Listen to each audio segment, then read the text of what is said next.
We know that Bangladesh and Afghanistan and India, all three, will win that. I've actually got a bit of time to get myself into the tournament, and it's not just about, I suppose, what the top four do. We've got some. পাকিস্তানের পর বিশ্বকাপ boycott করলো Australia. বাংলাদেশকে বাদ দিলে আমরাও বিশ্বকাপে খেলবো না, লাইভে এসে আইসিসি ও ভারতকে কড়া হুঁশিয়ারি দিল গ্লেন ম্যাক্সওয়েল।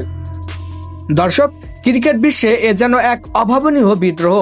মাঠের লড়াই শুরুর আগেই শুরু হয়ে গেছে মাঠের বাইরের তুমুল যুদ্ধ। পাকিস্তানের পর এবার বিশ্বকাপ বয়কটের সরাসরি হুমকি দিল বর্তমান বিশ্ব ক্রিকেটের অন্যতম পরাশক্তি অস্ট্রেলিয়া। তবে সবচেয়ে বড় একটি চমক দিয়েছেন অজি অলরাউন্ডার গ্লেন ম্যাক্সওয়েল। সম্প্রতি এক লাইভ সেশনে এসে সরাসরি আইসিসি ও ভারতকে এক হাত নিলেন এই বিগ সাফ জানিয়ে দিলেন, বাংলাদেশকে বাদ দিয়ে যদি বিশ্বকাপ হয় তবে সেই বিশ্বকাপে পা রাখবে না অস্ট্রেলিয়া। ঘটনার সূত্রপাত কয়েক ঘন্টা আগে নিউজ ভেরিফাইড সোশ্যাল মিডিয়ায় হ্যান্ডেলে লাইভে আসেন গ্লেন ম্যাক্সওয়েল। সেখানে ক্রিকেট বিশ্বের বর্তমান রাজনীতি নিয়ে কথা বলতে গিয়ে ক্ষোভে ফেটে পড়েন তিনি। ম্যাক্সওয়েল বলেন, ক্রিকেট কোনো নির্দিষ্ট একটি বা দুটি দেশের সম্পত্তি নয়। বাংলাদেশ ক্রিকেটের একটি অবিচ্ছেদ্য অংশ।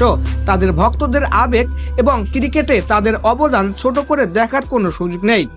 তিনি আরো যোগ করেন, যদি কোনো অদৃশ্য কারণে বা রাজনৈতিক চাপে বাংলাদেশকে এই টুর্নামেন্ট থেকে দূরে রাখার চেষ্টা করা হয় তবে ক্রিকেট তার জৌলুস হারাবে। আমি পরিষ্কার করে বলছি, বাংলাদেশ না থাকলে অস্ট্রেলিয়াও এই বিশ্বকাপে অংশ নেবে না। আইসিসি এবং বিসিসিআইকে মনে রাখতে হবে খেলোয়াড়দের সম্মান সবার আগে। এদিকে ম্যাক্সওয়েলের এই মন্তব্যেই যেন আগুনে ঘি পড়েছে। এর আগে পাকিস্তান ক্রিকেট বোর্ড সরাসরি আইসিসিকে চিঠি দিয়ে জানিয়েছিল বাংলাদেশকে ছাড়া তারা বিশ্বকাপের মঞ্চে নামবে না।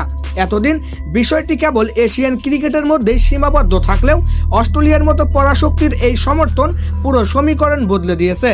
ক্রিকেট বিশ্লেষকরা বলছেন, অস্ট্রেলিয়ার মতো দেশ যখন বয়কটের কথা বলে তখন আইসিসি সেটি হালকাভাবে নিতে পারে না, কারণ অজিদের ছাড়া যে কোনো টুর্নামেন্ট তার বাণিজ্যিক মূল্য এবং গ্রহণযোগ্যতা হারায়। এর ফলে বিশ্বকাপের ব্রডকাস্টিং রাইটস থেকে শুরু করে স্পন্সরশিপ সবই এখন হুমকির মুখে। ভারত ও আইসিসি এখন দুই দিক থেকেই চাপে।